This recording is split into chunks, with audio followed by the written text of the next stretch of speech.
Hey friends, it's Gloria and welcome back to another video. Today I'm going to be doing my October reading wrap up, all the books that I read in the month of October, and I have quite a few to go through, so I'm going to try to keep it quick. Sorry if it's a little dark. Also, it's quite moody and stormy and rainy outside, you know, perfect for the October vibes. I read some really interesting books this month and I'm excited to talk about them. Let me start off with a bang and talk about my favorite read of the month, and DNF. They both kind of talk to each other. They're correlated and I picked one up because of the other. But the favorite of the month at 4.5 stars is TJ Newman's newest release, Worst Case Scenario. This is her third book and her third plain thriller survival novel. So her first novel was Falling, which was about a plane hijacking, Drowning, which is about a plane crash off the coast of Hawaii, and then this third one, Worst Case Scenario, is about a plane crash into a nuclear power plant in Minnesota. What would happen if that happened? And it's really more of like a nuclear disaster threat than it is about the actual plane crash itself compared to the other books. This one was fantastic. It's actually probably my favorite out of the three books. This one felt a little bit more emotional to me, even though all of them have been emotional. She writes really likable characters that you're rooting for, and their thought process of how they're handling this crisis situation is so well done, but she also writes all of them with heart. It was so heartwarming, even amidst it being a really hard read and pretty intense as well. Love this. Would highly recommend if you are a thriller reader or looking for like a fast-paced action punchy book. If you can handle kind of like worst case scenario disaster situations but with hope at the end, this is a great book to pick up, and I would obviously recommend all three of her books that she's written. I will definitely be picking up more from her because she just writes so well. She found her little niche and she is killing it. Now, because of that and like the nuclear side of things, that made me want to pick up Nuclear War, A Scenario by Annie Jacobsen. This came on my radar because Nyx Reads talked about how much she liked it, I think, or I saw that she gave it 5 stars, I think, on Goodreads. It was longlisted for a nonfiction prize. I remember Book Olive mentioning it. And people talked about this being like a thrilling read. What would happen if nuclear war happened right now? Like, what would be the ramifications of that? So I was expecting, I think, this to like really draw me in right off the bat. And I got, I think, about like 2 or 3 hours into the audiobook and I was so bored. I did not care. I think I expected it to be a lot more exciting, and it was just super like boring military history. It was like very deep dive, minute details of like all nuclear war military history from multiple perspectives, but particularly from the US. And it all was just so bleak, and immediately I was like, I do not care. I know like the author is like setting all of this up. This is totally plausible. Like, this could happen. These are the things that are set up in our world right now where like nuclear war could happen. It's like totally could just be like that. But the setup of all of that and like figuring out what the US is doing with like the nuclear power that we have is insane to me. I don't know. I got into it and I was like, part of it, it's too boring. I just don't care about that many details of nuclear military history. And then secondly, I don't want to read about this. Like, I do not care about these stupid men who have way too much power, who are making really dumb decisions to basically end humanity if they could. And I don't want to read about that. I just didn't find myself caring or really being in the headspace to dive into this. I think this is probably an outstanding book for those that really care about military history. It's probably going to be like a very popular nonfiction book of the year, but for some reason it just didn't work for me. So I did not finish it. I got a few hours in and couldn't continue. The rest of my books actually all have a historical element to them, so that's exciting, even though a few are some historical fantasy and some historical magical realism-ish, but they all have a historical thing. I'll start with the 2 World War II ones. So I picked up Mitch Albom's The Little Liar. I had zero interest in ever reading this author of like The 5 People We Meet in Heaven, and I see his books everywhere, like always at used bookstores, and I never really cared because I think they're like self-helpy philosophy type of books, and I just was like zero interest in reading them. I love this little size of a book. This one caught my radar because it was promised to be like a World War II story with an interesting spin, like a unique take on things, and it definitely delivered on that front. If you are over World War II, this could be a good starting point for you. If you're at all interested to pick up something again in that time period, this one was very uniquely done, completely stands out from like the rest in the usual type of World War II fiction out there. And if you do love World War II fiction, this is a also great one to try for something very different. This kind of felt a little bit, I don't know why, I cannot fully fathom why. It felt a little bit like a Wes Anderson film. Like, it was kind of quirky in that way. I don't know if like the quirk is the way the characters all kind of connected and weaved. I felt it very movie-esque. And also this has a very interesting narrator from the perspective of truth. But we follow 4 main characters and how their stories all interweave amidst World War II. We start out in Greece, and it follows a certain family in Greece that were Jewish and what happened to that family and certain people in that family during the war. And I think that this book totally is amazing for a lot of people. I think I landed on like 3.5 stars. For me personally, I had a hard time loving some of the characters and the choices they made and the conversations that they didn't have felt a little unrealistic to me for some reason. I just had a little bit of a disconnect with some of the main characters, and like how everything got wrapped up was slightly lackluster for me, but I think this is like a 4 or 5 star read for so many people that do love this genre. Again, just really unique. It was like a very pleasant palate cleanser of a book in this specific genre and this specific type of fiction that we see all the time as historical fiction lovers. So I think I would recommend for a lot of people. I feel like this would be a total winner for some. Even though it wasn't like my new favorite read, it was still really solid of a book. I had a quick interruption and my braid fell out, so we'll just keep it out. Moving on to my next World War II historical fiction read that wasn't very successful for me. It was such a bummer because I had really high expectations. I loved this author's previous book that I read, and this one, not so much.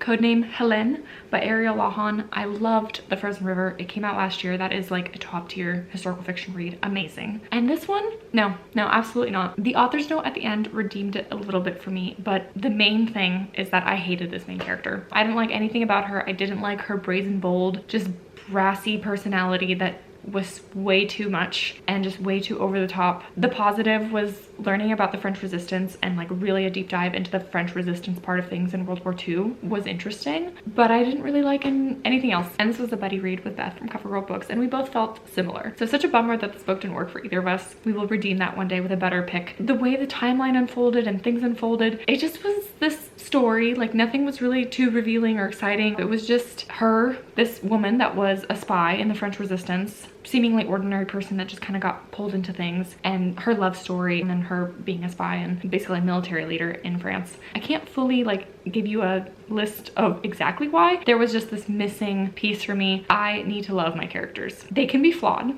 but I need to really care about them, and I kind of just didn't care about her. I know the author was like made a point of like saying I try to keep her as true as I could to reading her, you know, biography and letters and journal entries. So maybe that's just how this woman was in life. You know, obviously this is fiction, so it's a bit more drawn out, but maybe I just, yeah, didn't like her, didn't really connect with her. And she's like a little known figure, a real woman that existed, was based off a true person and the things that she did and accomplished pretty much exactly how things happened, with some flourish here and there that the author explained. But yeah, I just didn't jive with it, which is so sad. I'm definitely still gonna try Ariel Lawhon's other books because I love Frozen River that much. So I'm holding out hope. In October, I also picked up A Tree Grows in Brooklyn by Betty Smith. This was the top book that you guys recommended from my owned books. You can go watch the video, I'll link it above and below, of me talking about reading this book, and also the top 10 books that you guys recommend that I own, that I read. So those are high on the priority list for me to get to in the near future, and I decided to start with the most recommended book. 5 of you guys said to read this, and I'm so glad you did. Again, more thoughts in a different video, but overall this is an American classic, a coming of age story about a young girl growing up in poverty in Brooklyn, New York, and her family, just her relationship with her brother and her mother and her father and all of the different people that she lives with and interacts with in her neighborhood. The story starts, I believe, at 11 years old and kind of into her 20s, and the different things that she encounters, it feels like very like little anecdotes and pockets of stories of things she experiences, and then ultimately like a bigger story at large of her just growing up and losing her innocence and experiencing things. And it was really well done. I think it was like a solid 4-star read. I really enjoyed it. It wasn't like a new favorite of all time, but I think this is a fantastic like buddy read book discussion book, a great classic that I feel like is quite underrated. Fantastic recommendation. Thank you all that said to read it, because I did and I really enjoyed it. And then the next one I also picked up out of that priority list that I'm focusing on. A lot of you guys recommended Diane Chamberlain, specifically The Dream Daughter. This is a dual timeline book with the same person because it has to do with time travel. So it starts in the 1970s and then it jumps into the 2000s. So it's kind of a historical, but I would say not particularly. This is more of a contemporary book than it is historical, because you don't really get that much time in the historical time period. It's not really like pivotal to the book. Like she could have been in any time, but the main crutch, the main like whole point of her time traveling is she's in the 1970s and her baby has a heart defect that at the time in the 1970s would not be able to be saved. Like the baby would be dead upon birth, but the woman's brother-in-law was a time traveler and says, hey, I know how a way to save your baby. I can take you to 2001. There's fetal surgery for you to save your daughter. So that is the whole premise of the book and kind of kicks off the story. And it was really good, like a compelling read. I read this on vacation in Hawaii, and this obviously has like a very strong motherhood perspective and like caring so much for your child. This has some really intense stuff in it, stuff I didn't see coming, and some stuff that I was a little bit like, really?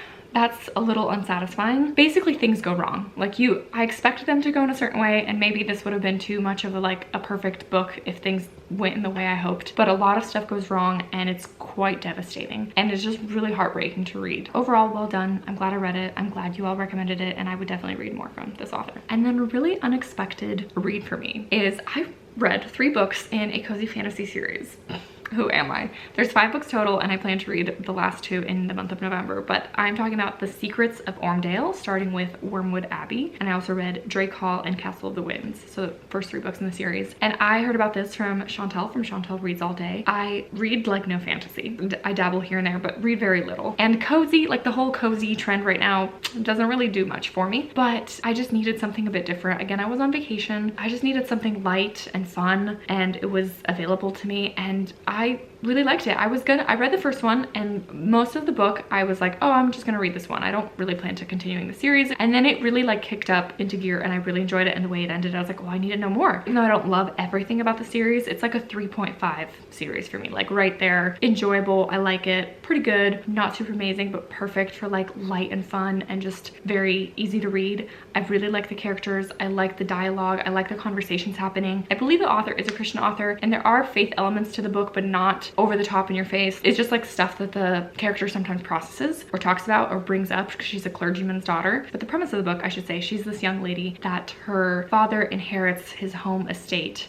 and it turns out that they are hiding secret dragons in England. So it's also very like historical at the same time, even though it's about dragons and there's this big fantasy element. It feels very historical and like seeped in Yorkshire, England, and I really like that, and I like the characters. There's a very slow burn, sweet little romance. I would say it's like more fantasy than historical than romance, all combined, but there is dragons, and there's just really sweet fun stuff, and fun little adventure ensues. Highly recommend. I think this is a very underrated series, and for those that love the cozy trend and love fantasy right now, read them. They're great, and I think they deserve more hype. And then I'm gonna end with a picture book author spotlight. I could make this a separate video. Let me know if you want it to be a separate video, because I'm gonna try not to be too long. But last month I did it where I decided to read all of Sophie Blackall's backlist works and new books, and basically her whole picture book collection. And then this month I decided to pick up Becker. I saw Jack from Spreadbook Joy mention this author and illustrator and some of his wordless picture books, and I really haven't dived into wordless picture books as much, which is really where the art shines, right? Because there's no story, there's no words, it's just the artwork telling the story. I decided, well, I'm gonna do the same. I'm gonna check out every single book of his that my library has available. So I will show you the picture books, highlight some of them, and tell you some of my favorites. So for Becker, there are 4 board books of his that my library owned. Winter Light, My Favorite Color, You Are Light, and One Sky. These all have, I don't know how to explain it. They're based on color things, obviously. I feel like these are a good collection of books when you are teaching your child about color and how color brings on different emotions and stuff. But they were a little lackluster to me. They didn't really do much or stand out as picture books. In reviewing board books, like apart from, you know, my son enjoying them or not, if I do read to him, me as an adult, whether I enjoy them or not, it's really if the words stand out to me, the artwork stands out to me, if I picture myself buying it, or if I picture myself gifting it to someone, or want to read this with my son. Like if he picked this picture board book out to me and was like, hey, read this to me, Mom. Not that he talks yet, but you know what I mean. Would I enjoy it? And I feel like for all of these, I was like, yeah, I would be fine never reading this again. The Winter Light one was my favorite out of this little board book stack, because I think this like just had some sweet wintry elements to it, and kind of like a Christmassy. This would be a good book for like if you're doing a book advent thing for your kid. That would be fun. But for these, I would say, you know, like skip. They weren't really anything special unless you're doing a whole teaching, like a homeschool teaching thing on color. Maybe these would be worth checking out and like having your kid, you know, peruse through and pick a shade of color that they like or something. So out of the board book stack, you know, not anything amazing to me. Then I think he is most known for his Journey, Quest, and Return trilogy, and I really enjoyed these. I gave them 4 stars, or 4 stars for the first one for sure. I'll flip through some of the pages, but overall this is a story. This whole trilogy is about imagination and this little girl trying to escape her real life, and with a colored pencil she's able to draw and imagine certain things that carry her on through this world. It just was very just like the perfect story for imagination and creativity, dreaming in another world, you know, like all of us who grew up in Narnia and like wanting to be in a different space and like finding a friend in that new world, like imaginary friendship, just all of those things were so beautifully portrayed in this series. I love the first book, like I said. The second one was about this particular quest. It's very similar to the first one, but a different kind of thing that happens. I liked it too. And some fun artwork as well, fun colors. And then the last one, she gets her dad to join in on the imagination and the fun. And again, sweet, like fun little trilogy, some beautiful artwork. And I definitely would like check these out again, especially for a wordless picture book. I thought it was very unique and interesting and opened up my world to that kind of storytelling, which I haven't picked up too many picture books that have this kind of theme. So I did enjoy all three of those. Then The Tree and the River was one about a tree and a river, basically a tree that stands the test of time. And this one, I liked the concept, but I didn't love the art style. It was just a little too like gray and dull and messy, and maybe that's on theme, but it's about this tree that goes through the beginning of civilization to like the fall of man, and it's destroyed, but a little seedling survives and then it comes back to life kind of after all of humanity's gone. Like, I get the idea and I like that story, but I didn't like the artwork. I wish it was more bright and vibrant. Then we have A Stone for Sasha. This one starts off telling the story of a girl who lost her dog, and her family goes on a trip to the beach and she finds a stone, and then it tells the story of that stone through time, starting with the rock hitting the earth during dinosaurs and all through humanity, through different civilizations, and how this piece of gold, what it seems like because of the yellow that stands out, how this gold rock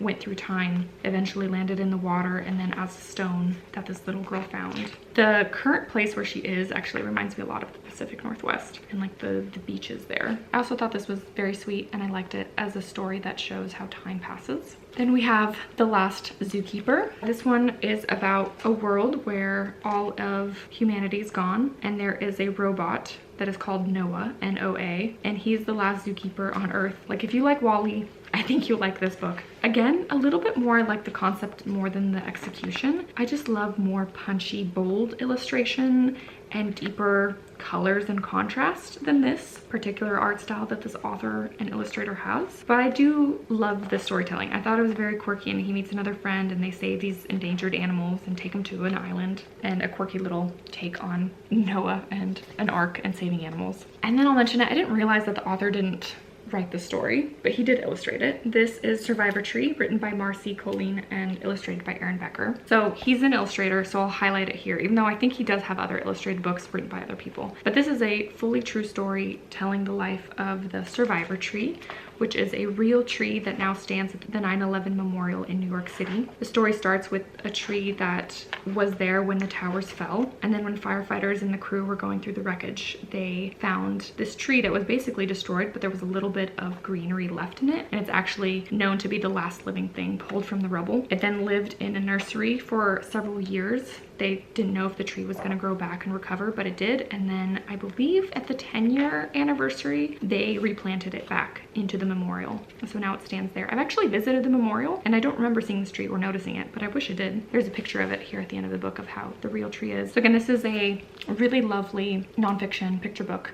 I think if you are reading about 9/11, this is just like additional sweet little story about this tree that survived through one of the more horrific things that happened. So that is all of my October reading. Let me know what you think. Do any of them sound good to you, or now on your radar, or have you read any and agree or disagree with my thoughts? Thank you so much for spending some time today with me, for watching, and I will see you guys in another video soon. Bye.